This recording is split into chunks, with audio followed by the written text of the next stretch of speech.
Don't wish it were easier, wish you were better. మా నాన్న నాకేం ఇవ్వలేదు, మా తాతలు ఆస్తులు మిగల్చలేదు అని వాళ్ళని నిందించటం. If you are born poor it's not your mistake, but if you die poor it's your mistake. మన వెనక ఎంత ఆస్తి ఉన్నా దాన్ని కాపాడుకునే తెలివి, కష్టపడే తత్వం మనకి లేకపోతే అది క్షణాల్లో కరిగిపోతుంది. ఈరోజు కథ చాలా పెద్దగా ఉంది. నేనేమన్నా చాదస్తంగా అలా చెప్పుకుంటూ పోతున్నా. నాకు తెలిసి మీరు మొత్తం వినగలుగుతారో లేదో నాకు అనుమానమే. కానీ మీ అందరికీ థ్యాంక్స్ చెప్పాలి, ఎందుకంటే చాలాసేపు వింటున్నారు. నేను ఆపకుండా చెప్తుంటే మీరు కూడా పాజు కొట్టకుండా వింటూనే ఉంటున్నారు అనుకుంటా. థ్యాంక్ యూ అందరికీ, థ్యాంక్ యూ సో మచ్. నా ఈ జర్నీ నాకు చాలా హ్యాపీనెస్ని ఇస్తుంది. మీ అందరికీ థ్యాంక్ యూ. నమస్కారం. అర్ధరాత్రి వేళ ఊరి చివరన ఉన్న శ్మశానం చుట్టూ చిక్కటి చీకటి, భయంకరమైన నిశ్శబ్దం. ఆ చీకటిని చీల్చుకుంటూ ఒక మూలన చితి ఎర్రటి మంటలతో మండుతోంది. ఆ మంటల వెలుగులో పొగ మేఘాల్లా పైకి లేస్తుంది. ఆ చీకటి దారిలో ఒక యువకుడు తూలుతూ అడుగులు తడబడుతూ నడుచుకుంటూ వస్తున్నాడు. అతని చేతిలో సగం ఖాళీ అయిన మందు సీసా, ఒంటి మీద నలిగిపోయిన బట్టలు, కళ్ళల్లో ఎర్రబడిన నరాలు, గుండెల్లో ఏదో తీరని ఆక్రోశం. అతని పేరు అర్జున్. చితి పక్కన కూర్చొని మంటల్ని చూస్తూ పొగ తాగుతున్న ఒక ముసలి కాటి కాపరి వచ్చిన కుర్రాన్ని తలెత్తి చూశాడు. ఆ ముసలి కాటి కాపరి మొహం మీద కాలం గీసిన ముడతలు ఉన్నాయి, కానీ అతని కళ్ళల్లో ఒక విచిత్రమైన ప్రశాంతత ఉంది. ఎవరు బాబు నువ్వు? ఈ అర్ధరాత్రి వేళ పీనుగులు కాలే శ్మశానంలోకి నీకేం పని అని అడిగాడు ఆ కాటి కాపరి. అర్జున్ అక్కడే ఉన్న ఒక నల్లటి రాతి మీద కూర్చొని, శ్మశానానికి శవాల్ని తీసుకొస్తారు తాత, కానీ నేను ఆ కాలే బూడిదను నిలదీయటానికి వచ్చాను. బతికున్నప్పుడు ఊరి ముందు మమ్మల్ని రాజాలను నిలబెట్టి చనిపోతూ మమ్మల్ని బిచ్చగాళ్ళల్లా రోడ్డును పడేశాడు మా నాన్నని అడగటానికి వచ్చాను. మమ్మల్ని నరకంలోకి నెట్టేసి నువ్వు స్వర్గానికి ఎలా వెళ్ళిపోయావు నాన్న అని నిలదీయడానికి వచ్చాను అన్నాడు. కాటి కాపరి అతన్ని పరిశీలనగా చూశాడు. చితి వెలుగులో అతని ఎర్రబడిన కళ్ళని, ఆవేశంతో వణుకుతున్న చేతుల్ని గమనించి నెమ్మదిగా అన్నాడు, కన్న తండ్రి బూడిదైపోయాక ఆ బూడిద మీద కోప్పట్టానికి ఇంత దూరం వచ్చావు బాబు? ఒంటి నిండా రక్తమాంసాలుండి కష్టపడే సత్తు ఉన్న కుర్రాడివి, పోయిన తండ్రిని శపించే అంత ద్వేషం నీలో ఎందుకు రగిలిపోతుంది అని అడిగాడు. ఆ మాట వినగానే అర్జున్ లోపల దాగున్న ఆక్రోశం, ఆవేదన ఒక్కసారి అగ్నిపర్వతంలా పేలే. ద్వేషం కాకపోతే ఇంకేముంటుంది తాత? ఈ ఊళ్ళో అందరి ముందు మమ్మల్ని మహారాజులా చేసి తిప్పాడు. ఆయన బతికున్నంతకాలం ఊరంతా ఆయన పేరు చెబితే లేచి నిలబడేది. కానీ ఆయన పోయాక తెలుస్తుంది మా ఇక్కడ మిగిలింది కేవలం శూన్యం అని. ఒకప్పుడు 10 మందికి అన్నదానం చేసిన మా అమ్మ ఈరోజు ఒకరింట్లో పాచి పని చేస్తుంది. నా కళ్ళ ముందే నా కుటుంబం నరకంలో కాలుతుంటే ఆయన మాత్రం ఏ పాపం ఎరగనట్టు స్వర్గానికి వెళ్ళిపోయి ప్రశాంతంగా ఉన్నాడు. కాటి కాపరి చితిలో కాలుతున్న ఒక కట్టెను సరిచేస్తూ ప్రశాంతమైన గొంతుతో, కాలిన బూడిదకి నీ నిందలు వినపడవు బాబు. నీ గుండెలోని మంట తగ్గాలంటే అసలు ఏం జరిగిందో వివరంగా చెప్పు, నేను వింటాను అన్నాడు. ఇప్పుడు చెప్పుకుందాం మన అర్జున్ స్టోరీ. అతని వయసు 29 ఏళ్ళు. అతని తండ్రి శ్రీరామమూర్తి గారు ఆ ఊళ్ళో అందరూ గౌరవించే ఒక పెద్ద మనిషి. 10 ఎకరాల పచ్చటి పొలం, ఊరు సరిహద్దుల్లో ఒక పెద్ద రైస్ మిల్లు, ఊరి మధ్యలో పెద్ద బంగళా. శ్రీరామమూర్తి గారు రోడ్డు మీద నడుచుకుంటూ వస్తుంటే ఊళ్ళో ప్రతి ఒక్కరూ చేతులు కట్టుకొని నిలబడేవాళ్ళు. మరి అర్జున్ ఏం చేసేవాడు? ఏమీ చేసేవాడు కాదు. డిగ్రీ చదవటానికి 5 ఏళ్ళు పట్టింది. ఉదయం 10 గంటలకు నిద్రలేస్తాడు. ఆ తర్వాత ఒక బుల్లెట్ మీద అలా షికార్లు కొడతాడు. సాయంత్రం వేళల్లో సిగరెట్టు తాగుడు, మధ్యలో సరదాకి ఆ మిల్లుకి వెళ్ళేవాడు. అక్కడ ఒక ఏసీ గదిలో కూర్చొని ఫోన్ చూసుకొని 10 నిమిషాల్లో ఇంటికి వచ్చేవాడు. ఆ మిల్లులో సాంబయ్య అనే ఒక వయసు అయిపోయిన వర్కర్ ఉండేవాడు. 30 ఏళ్ళుగా అక్కడే పనిచేస్తున్నాడు. నిజం చెప్పాలంటే శ్రీరామమూర్తి గారు ఆ మిల్లుని కట్టక ముందే, నిర్మించక ముందే ఆ ప్రాంతం గురించి, అక్కడ దొరికే ధాన్యం గురించి సాంబయ్యకు సమగ్రంగా తెలుసు. కానీ అర్జున్ అతన్ని ఎప్పుడూ పేరు పెట్టి పిలవలేదు. అనేవాడు. ఒకరోజు సాంబయ్య కొడుక్కి తీవ్రమైన జ్వరం రావడంతో మిల్లుకి గంట ఆలస్యంగా వచ్చాడు. అది చూసిన అర్జున్ అందరి ముందు అరిచాడు, పని చేయడానికి డబ్బులు ఇస్తున్నాం సాంబయ్య, నీ జబ్బుల కథలు సాకులు వినడానికి కాదు, ఇష్టం ఉంటే పని చేయ, లేకపోతే పో అని ఘోరంగా అవమానించాడు. ఆ రాత్రి తండ్రి శ్రీరామమూర్తి గారికి ఈ విషయం తెలిసింది.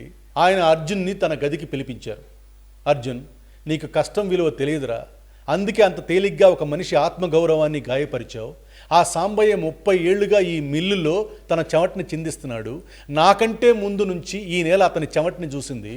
ఈ మిల్లు అతనికి తెలిసినంతగా నాకు కూడా తెలియదురా. నా తండ్రి నాకు ఆస్తి ఇవ్వలేదు. నేను 0 నుంచి రూపాయి కూడబెట్టి ఈ మిల్లుని కట్టుకున్నాను. అందుకే ఇక్కడ పనిచేసే ప్రతి కార్మికుడి కష్టం నాకు తెలుసు, నీకు తెలియదు. ఎందుకంటే నువ్వు జీవితంలో ఒక్కరోజు కూడా కష్టపడలేదు. కేవలం ఒక్క నెల ఆ మిల్లులో పనిచేసి చూడు. ఎండలో నిలబడి ధాన్యం ఆరబెట్టు, 70 కిలోల బస్తాన్ని భుజాన ఎత్తుకొని చూడు. అప్పుడు నీకు తెలుస్తుంది ఒక మనిషి కష్టం ఏంటో, ఎవరితో ఎలా మాట్లాడాలో అప్పుడు నీకు బాగా బోధపడుతుంది. లేకపోతే రేపు నా తర్వాత నువ్వు ఈ మిల్లుని నడపలేవు. ఎందుకంటే నీ కింద పనిచేసే వాళ్ళు నిన్ను చెన్నయ్య అని పైకి గౌరవించొచ్చేమో కానీ వాళ్ళ గుండెల్లో నీ పైన ఏమాత్రం గౌరవం ఉండదు. అర్జున్ ఆ మాటల్ని అస్సలు పట్టించుకోలేదు. పెద్దగా నవ్వుతూ, పని చేయడానికి పని వాళ్ళు ఉన్నారు కదా నాన్న, యజమాని కొడుకు బస్తాలు మోయడం ఏంటి, నలుగురు చూస్తే నవ్వుతారు అని తేలిగ్గా తీసి పారేసి వెళ్ళిపోయాడు. కాలం ఎప్పుడూ ఒకేలా ఉండదు. 6 నెలల తర్వాత ఒక కాళ రాత్రి జరిగింది ఆ ప్రమాదం. రాత్రి 2 గంటల సమయంలో మిల్లులోని ప్రధాన స్టోరేజ్ గోడౌన్లో షార్ట్ సర్క్యూట్ జరిగింది. ఎండిపోయిన ధాన్యం బస్తాలకి మంటలు వేగంగా వ్యాపించాయి. నిమిషాల వ్యవధిలోనే మిల్లు మొత్తం మంటలతో నిండిపోయింది. ఆ మంటలను ఆర్పే ప్రయత్నంలో 2 పేద కార్మికులు తీవ్రంగా గాయపడ్డారు. కోట్ల విలువైన ధాన్యం బస్తాలు కాలి బూడిదయ్యాయి. ఫైర్ ఇంజిన్ వచ్చి మంటల్ని ఆర్పేసేసరికే జరగాల్సిన నష్టం జరిగిపోయింది. తీరా చూస్తే ఇన్సూరెన్స్ కంపెనీ అధికారులు వచ్చి మిల్లులోని వైరింగ్ పాతది, మీ అలసత్వమే, మీ నెగ్లిజెన్సే ఈ యాక్సిడెంట్కి కారణం అని టెక్నికల్ రీజన్స్ చెప్పి ఇన్సూరెన్స్ పరిహారంగా ₹1 కూడా చెల్లించడానికి ఒప్పుకోలేదు. శ్రీరామ్మూర్తి గారి ముందు అప్పుడు 2 దారులు ఉన్నాయి. మొదటి దారి చట్టబద్ధంగా దివాలా తీశానని కోర్టులో పిటిషన్ వేసి తన ఆస్తుల్ని దాచుకొని నష్టపోయిన రైతులను, గాయపడిన పనివాళ్లను రోడ్డు మీద పడేయటం. రెండో దారి తన సొంత ఆస్తుల్ని అమ్మి తనని నమ్ముకున్న ప్రతి ఒక్కరికి న్యాయం చేయటం. లాయర్లు వచ్చి, రామ్మూర్తి గారు మీ ఆస్తుల్ని రాత్రికి రాత్రే మీ కొడుకు పేరు మీద మార్చేయండి, బ్యాంకు వాళ్ళు కానీ రైతులు కానీ మిమ్మల్ని ఎవరూ ఏమీ చేయలేరు అని సలహా ఇచ్చారు. కానీ శ్రీరామ్మూర్తి గారు ఆ ప్రతిపాదనని తగేసి తిరస్కరించారు. నన్ను నమ్ముకొని ధాన్యం ఇచ్చిన రైతు కడుపు కొట్టి, నా మిల్లులో 30 ఏళ్లుగా పనిచేస్తూ గాయపడిన కార్మికుల రక్తాన్ని నమ్ముకొని నా కొడుక్కి ఆస్తిని మిగల్చలేను, అబద్ధం అనే పునాది మీద నా కొడుకు భవిష్యత్తుని నేను కట్టను అని గట్టిగా చెప్పారు. ఆయన వెంటనే తన 10 ఎకరాల పొలాన్ని, ఊరి మధ్యలో ఉన్న పెద్ద బంగళాన్ని అమ్మేశారు. ఆ వచ్చిన డబ్బుతో గాయపడిన పనివాళ్లకు హాస్పిటల్ ఖర్చులు ఇచ్చి వారి కుటుంబాలకు భారీ నష్టపరిహారం చెల్లించారు. ధాన్యం నష్టపోయిన ప్రతి రైతుకి రూపాయితో సహా బాకీలు తీర్చేశారు. దెబ్బతిన్న మిల్లుని మిగిలిన బ్యాంకు అప్పుల కోసం బ్యాంకర్లు వేలం వేశారు. ఆ ఊర్లోని ఒక పెద్ద మనిషి, ఒక వ్యాపారి ఆ మిల్లును వేలంలో కొనుక్కొని రిపేర్ చేయించి మళ్ళీ ప్రారంభించాడు. ఆ మిల్లు నడవాలంటే 30 ఏళ్ల అనుభవం ఉన్న సాంబయ్యే కావాలి. కాబట్టి ఆ కొత్త యజమాని సాంబయ్యని అక్కడ సూపర్వైజర్గా పెట్టుకున్నాడు. తన వద్ద ఉన్న సర్వస్వం పోయినా నమ్మిన సత్యాన్ని, ధర్మాన్ని నిలబెట్టుకున్న శ్రీరామ్మూర్తి గారు కొద్ది రోజులకే నిద్రలో గుండెపోటుతో కన్నుమూశారు. కానీ అర్జున్ తండ్రి గొప్పతనాన్ని అర్థం చేసుకోలేకపోయాడు. మా నాన్న తన పిచ్చి ఆదర్శాల కోసం, ఎవరికో సాయం చేయడం కోసం మా జీవితాన్ని రోడ్డును పడేశాడు అని తండ్రిపై కోపం పెంచుకున్నాడు. ఒకప్పుడు మహారాజులా ఉన్న కుటుంబం ఇప్పుడు ఊరు చివర 2 గదుల అద్దె ఇంట్లోకి మారింది. ఊరి జనం చూపించే జాలి, వెనక మాట్లాడే ఎగతాళి మాటలు తట్టుకోలేక అర్జున్ సిటీకి పారిపోవాలని నిర్ణయించుకున్నాడు. నేను సిటీకి వెళ్ళి బాగా సంపాదించి సెటిల్ అయ్యాక మిమ్మల్ని పిలుస్తాను అని తల్లికి, చెల్లికి చెప్పి సిటీకి వెళ్ళిపోయాడు. కానీ సిటీలో అతని అహంకారం అతని కాళ్ళకి బంధాలు వేసింది. ఒక షాపింగ్ మాల్లో సెక్యూరిటీ గార్డుగా చేశాడు. 2 రోజులు నిలబడగానే అతని లోపల ఉన్న అహంకారం అరిచింది. నువ్వు శ్రీరామ్మూర్తి గారి కొడుకువి, గేటు దగ్గర నుంచొని అందరికీ దండాలు పెడతావా అని బయటకు వచ్చేసాడు. ఒక హోటల్లో సర్వర్ పనిచ్చారు, ఒక్కరోజు కూడా చేయలేకపోయాడు. డెలివరీ బాయ్గా 2 రోజులు తిరిగాడు. తర్వాత అది కూడా వదిలేశాడు. 4 రోజుల్లోనే జేబులో ఉన్న డబ్బులు ఖాళీ అయ్యాయి. పస్తులు ఉండాల్సిన పరిస్థితి వచ్చింది. చివరికి ఏ దారి లేక అవమానంతో ఖాళీ చేతులతో మళ్ళీ ఊరికి తిరిగి వచ్చాడు. సాయంత్రం ఇంటికి వచ్చేసరికి తలుపులు తెరిచున్నాయి. లోపల తల్లి లేదు. అమ్మ ఎక్కడా అని చెల్లెల్ని అడిగాడు. తనేమీ మాట్లాడలేదు. మౌనంగా కన్నీళ్లతో మాత్రం చూసింది. అర్జున్ పక్కింటి వాళ్ళని అడిగాడు. వాళ్ళు ఇబ్బందిగా తల ఉంచుకొని, అమ్మగారు పెద్దింటికి వెళ్ళారయ్యా అన్నారు. అర్జున్ పరిగెత్తుకుంటూ ఆ పెద్ద ఇంటి గుమ్మం దగ్గరికి వెళ్ళాడు. అక్కడ దృశ్యం చూసి అర్జున్ కాళ్ల కింద నేల కంపించింది. ఒకప్పుడు ఆ ఊళ్ళో మహారాణిలా 10 మందికి అన్నదానం చేసిన అతని తల్లి చీర పైకి దోపుకొని వంగి ఆ ఇంటి పెరడు కడుగుతుంది, పాచి పని చేస్తోంది. అర్జునికి కోపం పొంగుకొచ్చింది. అమ్మా అని గట్టిగా అరిచాడు. ఏంటమ్మా ఇది, నువ్వు ఇక్కడ పాచి పని చేస్తున్నావా? నాన్న ఆస్తి పోయినా ఆయన పేరుంది కదా, ఒకప్పుడు నీ కాళ్ళ దగ్గర కూర్చున్న వాళ్ళ ఇంట్లో నువ్వు పని చేయడం ఏంటి? ఊళ్ళో అందరూ మనల్ని చూసి నవ్వుతారు, నీకు అవమానంగా లేదా అని గట్టిగా అరిచాడు. తల్లి చేతులు కడుక్కొని నిదానంగా పైకి లేచి నిలబడింది. కొడుకు కళ్ళల్లోకి ప్రశాంతంగా చూస్తూ అంది, ఏమనుకుంటారా, నేనేమైనా దొంగతనం చేశానా? ఎవరినైనా మోసం చేశానా? ఎవరి కడుపైనా కొట్టానా? బతకటానికి సొంత కష్టాన్ని నమ్ముకొని పనిచేస్తున్నాను. ఎవరికి అన్యాయం చేయలేదు కదా. ఏ తప్పు చేయకుండా న్యాయంగా ఏ పని చేసినా అందులో తప్పు లేదురా. ఈ లోకంలో పని చిన్నది పెద్దది అని ఉండదు అర్జున్. పనిని చిన్నదిగా చూసే నీ మనసే చాలా చిన్నది అని మళ్ళీ వంగి తన పని తను చేసుకుంది. ఇప్పుడు ఈ కథంతా విన్న కాటి కాపరి చాలాసేపు మౌనంగా ఉండిపోయాడు. చితిలో కాలుతున్న కట్టెల వైపు చూస్తూ ఒక సుదీర్ఘమైన నిట్టూర్పు విడిచాడు. అప్పుడు అర్జున్ కోపంగా, చెప్పు తాత, మా నాన్న నాకేం చేశాడు? ఉన్న ఆస్తిని పరుల కోసం త్యాగం చేసి మమ్మల్ని రోడ్డును పడేశాడు. ఇప్పుడు నేను ఏం చేయాలి? సెక్యూరిటీ గార్డుగా నిలబడాలా? మాటలు పడాలా? నేను ఈ ఊళ్ళో పెద్ద మనిషి కొడుకుని తాత అన్నాడు. కాటికాపరి మెల్లగా తలెత్తి, బాబు, నీకు సత్యహరిశ్చంద్రుడి కథ తెలుసా అని అడిగాడు. తెలుసు తాత, ఆ కథ లేని వాళ్ళు ఎవరుంటారు? రాజ్యాన్ని దానం ఇచ్చేసేసి శ్మశానంలో కాటికాపరిగా పనిచేశాడు నీలాగే అన్నాడు అర్జున్ నిర్లక్ష్యంగా. బాబు, కథ పైన తెలియటం వేరు బాబు, అందులో పరమార్థం అనుభవంలోకి రావడం వేరు. విను, నేను చెప్తాను అంటూ కాటికాపరి హరిశ్చంద్రుడి కథని ఈ కాటికాపరి వివరించడం మొదలుపెట్టాడు. పూర్వం అయోధ్యని పరిపాలించిన సత్యహరిశ్చంద్రుడు, అప్పుడు హరిశ్చంద్రుడు సత్యహరిశ్చంద్రుడు ఇంకా అవ్వలేదు. సో హరిశ్చంద్రుడు కేవలం ఒక రాజు మాత్రమే కాదు, 3 లోకాలు మెచ్చిన పరమ ధర్మాత్ముడు.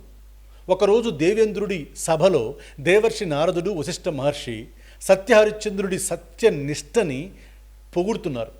ఏ పరిస్థితుల్లోనూ, ఎట్టి పరిస్థితుల్లోనూ ప్రాణం పోయినా హరిశ్చంద్రుడు అబద్ధం చెప్పడు అని వశిష్ఠుడు తీర్మానించాడు. కానీ విశ్వామిత్ర మహర్షి దాన్ని అంగీకరించలేదు. ఎంతటి మహారాజైనా తీవ్రమైన కష్టాలు వస్తే సత్యాన్ని వదిలేస్తాడు, అబద్ధాలు చెబుతాడు. నేను హరిశ్చంద్రుడి సత్యనిష్టని భంగం చేసి చూపిస్తాను అని వశిష్ఠుడితో సవాల్ చేశాడు. విశ్వామిత్రుడు ఉపాయంతో హరిశ్చంద్రుడి కలలోకి వచ్చి ఒక యజ్ఞం కోసం సమస్త రాజ్యాన్ని దానంగా అడిగాడు. మేల్కొన్న తర్వాత హరిశ్చంద్రుడు కలలో ఇచ్చేసిన మాట కూడా సత్యమే అని నమ్మి క్షణం ఆలోచించకుండా తన సమస్త అయోధ్య రాజ్యాన్ని, అక్కడున్న ధనాన్ని, కోశాగారాలని విశ్వామిత్రుడికి దానంగా అప్పగించేశాడు. రాజ్యాన్ని దానంగా ఇచ్చేసిన తర్వాత విశ్వామిత్రుడు, రాజ్యాన్ని ఇచ్చావు, మరి బాగానే ఉంది, మరి దానానికి ఇవ్వాల్సిన దక్షిణ ఏది అని అడిగాడు. ఎంత దక్షిణ కావాలని హరిశ్చంద్రుడు అడిగాడు. విశ్వామిత్రుడు ఒక విచిత్రమైన కొలత పెట్టాడు. విశ్వామిత్రుడు ఒక పెద్ద ఏనుగు మీదెక్కి దాని కుంభస్థలంపై నిలబడి తన వద్ద ఉన్న ఒక గవ్వని తన శక్తిని అంతటినీ ఉపయోగించి ఆకాశంలోకి రివ్వున పైకి విసురుతాడు. నేను ఈ ఏనుగు మీద నిలబడి విసిరిన ఆ గవ్వ భూమి మీద నుండి ఆకాశంలో ఎంత ఎత్తుకి ఎగిరిందో అంత ఎత్తు రాసిపోసిన బంగారాన్ని నాకు దక్షిణగా ఇవ్వాలి అని ఆజ్ఞాపిస్తాడు. హరిశ్చంద్రుడు అప్పటికే తన రాజ్యాన్ని, తన ధనాన్ని మొత్తాన్ని, రాజ్యానికి సంబంధించిన ఖజానాని విశ్వామిత్రుడికి దానం చేసేశాడు. కాబట్టి ఆ రాజ్యంలో ఉన్న ₹1 కూడా ఇప్పుడు హరిశ్చంద్రుడిది కాదు, విశ్వామిత్రుడిది. ఇప్పుడు విశ్వామిత్రుడు అడిగిన ఆ కొండంత దక్షిణ చెల్లించడానికి హరిశ్చంద్రుడి దగ్గర తన సొంత డబ్బు ఏమీ లేదు. తన మాటకు కట్టుబడి ఆ దక్షిణని ఎలాగైనా తీర్చడం కోసం హరిశ్చంద్రుడు 4 రోజులు గడువు తీసుకుని తన భార్య పిల్లలతో కలిసి నారచీరలు కట్టుకుని కాశీ నగరానికి బయలుదేరాడు. విశ్వామిత్రుడు తన శిష్యుడైన నక్షత్రకుణ్ణి వారి వెంట పంపి ప్రతి క్షణం మాటల ఈటెలతో హరిశ్చంద్రుడిని వేధించమని ఆదేశించాడు. 4 రోజులు గడువు మూసింది. సమయానికి దక్షిణ ధనం సమకూరలేదు. సత్యం తప్పకూడదని, మాట నిలబెట్టుకోవాలని హరిశ్చంద్రుడు కాశీ సంతలో నిలబడి గట్టిగా ప్రకటించాడు. ఏమనో తెలుసా? ఓ కాశీ ప్రజలారా, నా దక్షిణ తీర్చడానికి నా భార్య పుత్రులను అమ్ముతున్నాను. అప్పుడు ఒక ధనవంతుడైన బ్రాహ్మణుడు వచ్చి హరిశ్చంద్రుడి భార్య అయిన చంద్రమతిని, కొడుకు లోహితాస్యుడిని బానిసలుగా కొనుక్కోవడానికి ముందుకొచ్చాడు. కన్న బిడ్డని, ప్రాణ సమానమైన భార్యని కళ్ళల్లో నీటితో పరాయి ఇంట్లో బానిసలుగా వదిలేశాడు ఆ రాజు. అయినా విశ్వామిత్రుడికి ఇవ్వాల్సిన దక్షిణ ఇంకా పూర్తిగా తీరలేదు. నక్షత్రకుడు నానా మాటలతో హరిశ్చంద్రుని అవమానిస్తుంటే హరిశ్చంద్రుడు తాను అమ్ముడు పోవటానికి సిద్ధపడ్డాడు. చివరికి కాశీ శ్మశానానికి యజమాని అయిన వీరబాహు అనే కాటి కాపరి హరిశ్చంద్రుణ్ణి కొనుక్కున్నాడు. ఆ క్షణం నుండి ఆ చక్రవర్తి రాజు అనే అహంకారాన్ని వదిలేసి శ్మశానంలో శవాలకు పన్ను వసూలు చేసే పనివాడిగా మారాడు. కట్టెలు మోశాడు, బూడిదెత్తాడు, శవాలు కాల్చడానికి అనుమతి ఇచ్చేవాడిగా అక్కడ నిల్చున్నాడు. కాలం గడుస్తుంది. ఒక సాయంత్రం వేళ యజమానింట్లో పూజ కోసం పువ్వులు కొయ్యటానికి వెళ్ళిన ఆ చిన్న పిల్లాడు హరిశ్చంద్రుడి కొడుకు లోహితాస్యుడిని ఒక భయంకరమైన త్రాచుపాము కాటువేసింది. ఆ పసివాడు అక్కడికక్కడే విలవిల్లాడుతూ చనిపోయాడు. అర్ధరాత్రి వేళ వర్షం కురుస్తుంటే దిక్కులేని స్థితిలో చంద్రమతి తన కన్నబిడ్డ శవాన్ని చేతుల్లో పట్టుకుని ఏడుస్తూ తూలుతూ ఆ శ్మశానానికి వచ్చింది. ఆ రాత్రి మంటల వెలుగులో హరిశ్చంద్రుడు తన భార్యని, చనిపోయిన తన సొంత కొడుకుని గుర్తుపట్టాడు. గుండె పగిలిపోయింది. కళ్ళల్లో కన్నీళ్లు వర్షంలా కురిశాయి. నాయనా లోహితాస్య అని కొడుకు శవాన్ని పట్టుకుని ఏడవాలనుకున్నాడు. కానీ ఆ క్షణంలో కూడా హరిశ్చంద్రుడు తన కాటి కాపరి వృత్తి ధర్మాన్ని వదలలేదు. చంద్రమతితో అన్నాడు, దేవి, నేను ఈ శ్మశానానికి కాటి కాపరిని. నా యజమాని ఇచ్చే ఆదేశాల ప్రకారం పన్ను తీసుకోకుండా ఏ శవాన్ని కూడా దహనం చేయకూడదు. సో పన్ను చెల్లించు. చంద్రమతి ఏడుస్తూ, నా దగ్గర రూపాయి లేదు, ఏడవటానికి కళ్ళు తప్ప నా దగ్గర ఏమీ మిగల్లేదు అంది. హరిశ్చంద్రుడు కంటి నీరు పెట్టుకుంటూనే, అయితే నీ మెడలో ఉన్న మంగళసూత్రం అయినా లేదా నీ సగం చీరనైనా పన్నుగా ఇవ్వు, లేకపోతే నేను నా ధర్మాన్ని త్యజించి నా యజమానికి మోసం చేసిన వాడిని అవుతాను అని నిష్కర్షగా చెప్పాడు. సరిగ్గా అదే సమయంలో విశ్వామిత్రుడి మాయ వల్ల కాశీరాజు కుమారుడి హత్యానేరం నిరపరాధి అయిన చంద్రమతి మీద పడుతుంది. కాశీ రాజ్య న్యాయస్థానం ఆమెకు శ్మశానంలో శిరచ్ఛేదన శిక్ష విధించింది. ఆ శిక్షను అమలు చేసే బాధ్యతని కాటి కాపరి అయిన హరిశ్చంద్రుడికే అప్పగించారు. చనిపోయిన కన్న కొడుకు శవం ఒక పక్క, ఎదురుగా దొంగతనం హత్యానేరం మోపబడి నిలబడ్డ భార్య ఒక పక్క. హరిశ్చంద్రుడు కళ్ళు మూసుకుని గుండె పగిలేలా ఆక్రోశాన్ని దిగమింగుకుంటూ, దేవి, రాజు ఆజ్ఞ, నా యజమాని ధర్మం నెరవేర్చడం నా విధి అంటూ తన భార్య మెడపై ఖడ్గాన్ని బలంగా ఎత్తి దించుతాడు. హరిశ్చంద్రుడి నిష్కళంకమైన సత్యనిష్టకి, ధర్మ పాలనకి మూడు లోకాలు వణికిపోయాయి. ఆ ఖడ్గం చంద్రమతి మెడను తాకే ఒక్క క్షణం ముందు ఆకాశం నుండి ఒక దివ్యమైన కాంతి ఉద్భవించింది. హరిశ్చంద్రుడి చేతిలోని పదునైన ఖడ్గం కాస్త సుగంధాలు వెదజల్లే వికసించిన పూలమాలగా మారిపోయింది. ఆకాశం నుండి సురలు అంటే దేవతలు పుష్పవర్షం కురిపించారు. పరమశివుడు, దేవేంద్రుడు, విశ్వామిత్ర మహర్షి, వశిష్ఠుడు అక్కడ ప్రత్యక్షమయ్యారు. సాక్షాత్తు పరమశివుడు ప్రత్యక్షమై, హరిశ్చంద్ర, నీ సత్యసంధత ముందు కాలం సైతం తల ఉంచుకుంది. నీ ధర్మనిష్ట ఈ ముల్లోకాలకి మార్గదర్శకం అని అభినందిస్తాడు. పరమశివుడు తన అమృత హస్తంతో చనిపోయిన పసిపిల్లాడైన లోహితాస్యుడిని తాకగానే ఆ పసిపిల్లాడి శరీరంలోని క్రూరమైన సర్ప విషం క్షణాల్లో విరిగిపోతుంది. లోహితాస్యుడు గాఢ నిద్ర నుండి లేచినట్టుగా హాయిగా నవ్వుతూ ప్రాణాలతో లేచి నిలబడి, అమ్మా, నాన్న అంటూ తల్లిదండ్రుల వద్దకు పరిగెత్తాడు. అప్పటి వరకు హరిశ్చంద్రుణ్ణి రకరకాలుగా పరీక్షించిన విశ్వామిత్ర మహర్షి హరిశ్చంద్రుడితో ఇలా అన్నాడు, నా ఓటమిని అంగీకరిస్తున్నాను రాజా హరిశ్చంద్ర. నేను నిన్ను ఏ ద్వేషంతోనో పరీక్షించలేదు. సత్యం యొక్క శక్తి ఎంత మహత్తరమైనదో, ఎంత గొప్పదో, ఏ కష్టం వచ్చినా సత్యాన్ని వేడని మనిషి మూడు లోకాల్ని జయించగలడని ఈ లోకానికి నిరూపించడానికే ఈ దారుణ పరీక్షలు పెట్టాను. నా సకల తపోశక్తి, నా అహంకారం నీ సత్యనిష్ట ముందు ఓడిపోయాయి అని విశ్వామిత్రుడు మనసారా పొగిడాడు, కొనియాడాడు. విశ్వామిత్రుడు తాను దానంగా పొందిన సమస్త అయోధ్య రాజ్యాన్ని, మహర్షి తపోశక్తితో కాపాడిన ఆ కోశాగారాన్ని, రాజచిహ్నాలని తిరిగి హరిశ్చంద్రుడికి సమర్పించి ఆశీర్వదించాడు. దేవేంద్రుడు దివ్యరథాన్ని తెప్పించి హరిశ్చంద్రుడిని, చంద్రమతిని, లోహితాస్యుణ్ణి మహోన్నత గౌరవంతో అయోధ్యకు పంపుతారు. హరిశ్చంద్రుడు తిరిగి అయోధ్య సింహాసనాన్ని అధిష్ఠించి సత్యధర్మాలతో సుదీర్ఘకాలం ప్రజారంజకంగా పరిపాలన కొనసాగించాడు. సత్యం కోసం సర్వస్వం కోల్పోయిన చివరికి ఆ సత్యమే హరిశ్చంద్రుడికి పోయిన బిడ్డని, రాజ్యాన్ని, సకల ఐశ్వర్యాలను, యుగాలు గడిచినా చెరిగిపోని శాశ్వత కీర్తిని తిరిగి తెచ్చిపెట్టింది. కాటికాపరి కథ ముగించాడు. అర్జున్ కళ్ళల్లోకి సూటిగా చూస్తున్నాడు. ఇప్పుడు చెప్పు, మూడు లోకాలు ఏలిన చక్రవర్తి, నేను రాజుని, ఈ శ్మశానంలో కట్టెలు మోసే పని నా స్థాయికి తగ్గది కాదు అని పారిపోయాడా? నా విధి నన్ను శ్మశానంలో పడేసింది అని ఏడ్చాడా? లేదు, అతను రాజన్న సంగతే మర్చిపోయాడు. తాను చేసే పనిని దైవంగా భావించాడు. నీ తండ్రి శ్రీరామ్మూర్తి గారు కూడా ఆ రోజు హరిశ్చంద్రులాగే ఆలోచించాడు. ఆ ప్రమాదం జరిగిన రోజు మీ నాన్న అబద్ధం చెప్పి బ్యాంక్ అధికారులని లంచాలతో మేనేజ్ చేసి పని వాళ్ళను రోడ్డును పడేసి ఉంటే నీకు 10 ఎకరాల పొలం మిగిలేది, పెద్ద బంగళా మిగిలేది. కానీ ఆయన అబద్ధం, మోసం అనే పునాది మీద నీకు సంపద ఇవ్వడానికి ఇష్టపడలేదు. ఆయన నీకు రూపాయి మిగిల్చకపోవచ్చు అర్జున్, కానీ ఒక మనిషి సమాజంలో ఆత్మగౌరవంతో ఎలా బతకాలో అనే నిజాయితీనికి నిన్ను వారసుని చేసి వెళ్ళాడు. ఈరోజు నీ తల్లి కూడా సరిగ్గా హరిశ్చంద్రుడిలాగే ఆలోచిస్తుంది. నలుగురు ఏమనుకుంటారో అని ఆమె భయపడలేదు. మోసం చేయకుండా, దొంగతనం చేయకుండా న్యాయంగా కష్టపడి బతకడానికి సిద్ధపడింది. కానీ నువ్వు నేను శ్రీరామ్మూర్తి కొడుకును అనే అహంకారంతో బతుకుతున్నావు. మీ నాన్న ఆస్తిని అనుభవించడం నేర్చుకున్నావు, కానీ ఆయనలాగా కష్టపడటం ఎందుకు నేర్చుకోలేదు? 1 నెల ఆ మిల్లులో నిన్ను కష్టపడి పని చేయమని మీ నాన్న చెప్పినప్పుడు నువ్వు కష్టపడి ఉంటే ఈరోజు శ్మశానంలో నిలబడి నీ తండ్రిని తిట్టేవాడివి కాదు.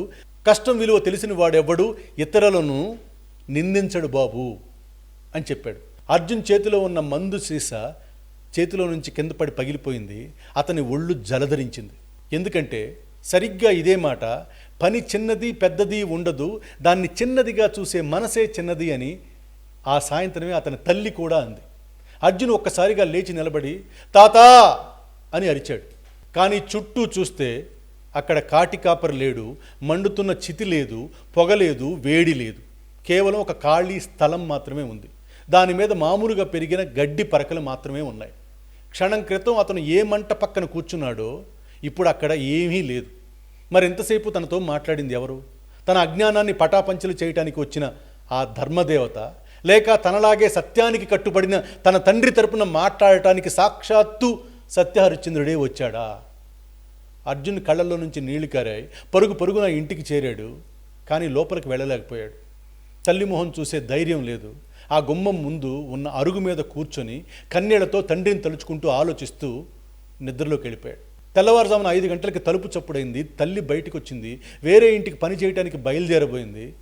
అర్జున్ తల్లి కాళ్ళకు అడ్డంగా నిలబడ్డాడు. అమ్మా, ఇక నువ్వు ఏ ఇంటికి పాచి పనికి వెళ్ళొద్దు, నేను నిన్ను వేరే వాళ్ళ ఇంటో అలా చూడలేను అన్నాడు.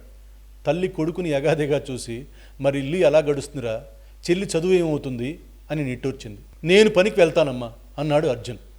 తల్లి ఆశ్చర్యంగా చూస్తూ, నువ్వు పనికి వెళ్తావా? ఏ పనికిరా అని అడిగింది. ఏ పనికైనా వెళ్తానమ్మా, బస్తాలు మోస్తాను, మట్టెత్తుతాను, కానీ నువ్వు మాత్రం ఇకపై ఎవరింటికి పనికి వెళ్ళటానికి వీల్లేదు అని చెప్పి లోపలికి వెళ్ళాడు. మొదటిసారి కొడుకు కళ్ళల్లో కనిపిస్తున్న బాధ్యతని చూసి ఆ తల్లి కళ్ళల్లో ఆనంద బాష్పాలు రాలే. ఆ ఉదయం 7 గంటలకి అర్జున్ తన పాత రైస్ మిల్ గేటు దగ్గర నిలబడ్డాడు. ఒకప్పుడు అక్కడ వాళ్ళ నాన్న పేరుండేది, ఇప్పుడు వేరొకరి పేరుంది. లోపలికి వెళ్ళి సాంబయ్య ముందు నిలబడ్డాడు. సాంబయ్య, నాకు పని కావాలి అని అడిగాడు. సాంబయ్య కంగారుగా లేచి, చిన్నయ్య, మీరు ఇది ఒకప్పుడు మీ మిల్లు, ఇప్పుడు వేరే యజమానిది, మీరు ఇక్కడ పనిచేయటం ఏంటి అన్నాడు. ఒకప్పుడు నాన్నది సాంబయ్య, ఇప్పుడు వేరొకరిది, నాకు బతికేందుకు పని కావాలి, బస్తాలు మోసే పనైనా పర్లేదు అని అర్జున్ తన షర్టు మడత పెట్టాడు. ఆ మిల్లులో పనిచేసే కార్మికులంతా ఆగి అలానే చూస్తున్నారు. వాళ్ళల్లో చాలామంది ఒకప్పుడు అతన్ని చిన్నయ్య చిన్నయ్య అని పిలిచిన వాళ్ళు. అర్జున్ ముందుకు వెళ్ళి 70 కిలోల ధాన్యం బస్తాన్ని భుజాన వేసుకున్నాడు. మొదటి బస్తా భుజం మీద పడగానే అతని కాళ్ళు ఉణికే, నడుము విరిగిపోయేంత నొప్పి. జీవితంలో ఎప్పుడూ అంత బరువును ఎత్తలేదు. కానీ ఆ రోజు అతను ఆపకుండా 23 బస్తాలు మోశాడు. సాయంత్రానికి భుజాలు కమిలిపోయాయి, చేతులు నొప్పులతో కాలిపోతున్నాయి. కానీ ఆ రాత్రి అనేక నెలల తర్వాత మొదటిసారి అర్జున్కి ప్రశాంతంగా గాఢంగా నిద్రపట్టింది. మొదటి 4 రోజులు నరకంలా గడిచాయి. ఒళ్ళంతా నొప్పులు, రాత్రి వేళల్లో జ్వరం వచ్చేది. కానీ అర్జున్ ఒక్కరోజు కూడా పని మానుకోలేదు. 2 నెలల నుండి సాంబయ్య అతనికి పని నేర్పడం మొదలుపెట్టాడు. ధాన్యంలో రకాలను ఎలా గుర్తుపట్టాలి, తేమ శాతం ఎంత ఉంటుంది, అక్కడ మిల్లు ఎలా పనిచేస్తుంది, ఇలా ప్రతిదీ నేర్పించాడు. ఒకప్పుడు అర్జున్ ఏయ్ అని పిలిచిన సాంబయ్య ఇప్పుడు అతనికి గురువు అయ్యాడు. 2 సంవత్సరాలు గడిచాయి. అర్జున్ ఇప్పుడు ఆ మిల్లులో హెడ్ మేనేజర్. యజమాని వేరైనా మిల్లు నిర్వహణ అంతా అర్జున్ చేతుల్లోనే ఉంది. వాళ్ళు ఇంకా అద్దె ఇంట్లోనే ఉన్నారు, కానీ మంచి ఇంట్లోకి మారారు. చెల్లెలి చదువు పూర్తయింది. తల్లి ఇంట్లోనే ప్రశాంతంగా ఉంది. అర్జున్ ఆ మిల్లును తిరిగి కొనలేదు, కోట్ల ఆస్తి సంపాదించలేదు. కానీ ఈరోజు ఆ మిల్లులో ఏ పనైనా, ఎలాంటి కష్టాన్నైనా నవ్వుతూ చేయగల ఆత్మవిశ్వాసాన్ని సంపాదించుకున్నాడు. అర్జున్ కథ ఇక్కడితో ఆపుదాం. మనం కాసేపు మాట్లాడుకుందాం. మనలో చాలామందికి ఒక అలవాటు ఉంటుంది, మా నాన్న నాకేం ఇవ్వలేదు, మా తాతలు ఆస్తులు మిగల్చలేదు అని వాళ్ళని నిందించటం. కానీ ఒక్క నిజం చెప్తాను, ఆ నింద ఎప్పుడూ మన అసమర్థతని కప్పిపుచ్చుకునే దుప్పటి మాత్రమే. వేలెత్తి చూపించడం చాలా సులభం, కానీ ఆ వేలుతో ఒక ఇటుక ఎత్తటం మాత్రం చాలా కష్టం. ఓ పెద్ద ఆయన ఓ మాట చెప్పాడు, if you are born poor it's not your mistake, but if you die poor it's your mistake. అంటే పేదవాడిగా పుట్టడం మీ తప్పు కాదు, కానీ పేదవాడిగా చనిపోతే అది మాత్రం మీ తప్పే. మనకి ఎంత ఆస్తి వచ్చింది, ఎంత పేదరికంలో పుట్టాం అది ముఖ్యం కాదు. ఎందుకంటే ప్రపంచంలో సంపదకి కాళ్ళున్నాయి, అది ఎప్పుడు జేబులో చేతులు పెట్టుకుని నడిచిపోతుందో ఎవ్వరికీ చెప్పదు. Money comes and goes, but skill stays for ever. డబ్బు వస్తుంది పోతుంది, కానీ నైపుణ్యం స్కిల్ మాత్రం చివరి శ్వాస వరకు మనతోనే ఉంటుంది. అదృష్టమో వారసత్వమో తెచ్చిపెట్టిన డబ్బు ఈరోజు మీ చేతిలో ఉంటుంది, రేపు ఒక నిప్పు రవ్వకి బూడిదైపోతుంది. కానీ మన వెనక ఎంత ఆస్తి ఉన్నా దాన్ని కాపాడుకునే తెలివి, కష్టపడే తత్వం మనకి లేకపోతే అది క్షణాల్లో కరిగిపోతుంది. అదే మన దగ్గర ఒక్క రూపాయి లేకపోయినా, నిద్ర లేని రాత్రులు గడిపి మనం నేర్చుకున్న ఒక్క నైపుణ్యం, ఒక్క స్కిల్ ఉంటే సున్నా దగ్గర మొదలై సామ్రాజ్యాన్ని కట్టొచ్చు. మనకి ఎవరు ఏమి ఇచ్చారు, ఎంత ఇచ్చారు అన్నది అసలు ప్రశ్నే కాదు. మన సొంత చెమటతో మనం ఏంటో నిరూపించుకున్నామా, అది మాత్రమే అసలైన ప్రశ్న. జిమ్ రోన్ ఒక అద్భుతమైన మాట చెప్పాడు, don't wish it were easier, wish you were better. అంటే దారి తేలికగా ఉండాలని కోరుకోకు, ఆ దారిలో నడవగలిగే అంత బలంగా నువ్వు ఉండాలని కోరుకో. పరిస్థితులు సులభం కావాలని, ఎవరో వచ్చి మనల్ని ఉద్ధరిస్తారని ఎదురు చూడటం ఆపేద్దాం. ఎందుకంటే తుఫాను ఎవరి అనుమతి అడగదు. ఏ తుఫాను వచ్చినా తట్టుకుని నిలబడేలా మనల్ని మనం మార్చుకోవాలి. వారసత్వంగా వచ్చిన డబ్బు ఒక గుర్తింపు మాత్రమే ఇస్తుంది, కానీ రక్తం దారబోసి మీరు సంపాదించుకున్న నైపుణ్యం అది మీకు తలెత్తుకుని నిలబడేలా ఆత్మగౌరవాన్ని ఇస్తుంది. గుర్తింపులు మనుషులు ఇస్తారు, ఆత్మగౌరవం మనమే సంపాదించుకోవాలి. ఇకపై నిందలు వేయటం ఆపేద్దాం. మనకి ఏం వచ్చిందో అనే దాన్ని బట్టి కాదు, మనం ఏం సాధించాం అనే దాన్ని బట్టి మన గుర్తింపు ఉండాలి. మన చెమట, మన రక్తం, మన కష్టం మన విజయ గాథకి పునాది కావాలి. ఈ రాత్రి పడుకోబోయే ముందు ఒక్క ప్రశ్న వేసుకుందాం. ఈరోజు మనం ఏం సంపాదించాం, ఏమి నేర్చుకున్నాం, ఏం కష్టపడ్డాం? ఈ ప్రశ్నకి మన దగ్గర జవాబు ఉంటే రేపు ఏం పోయినా నిలబడగలుగుతాం. మనందరిలో ఉన్న ఒక నిజమైన బలాన్ని బయటికి తెద్దాం. ఈరోజే మన ప్రయాణాన్ని కొత్తగా మొదలు పెడదాం. జై హింద్, జై శ్రీరామ్.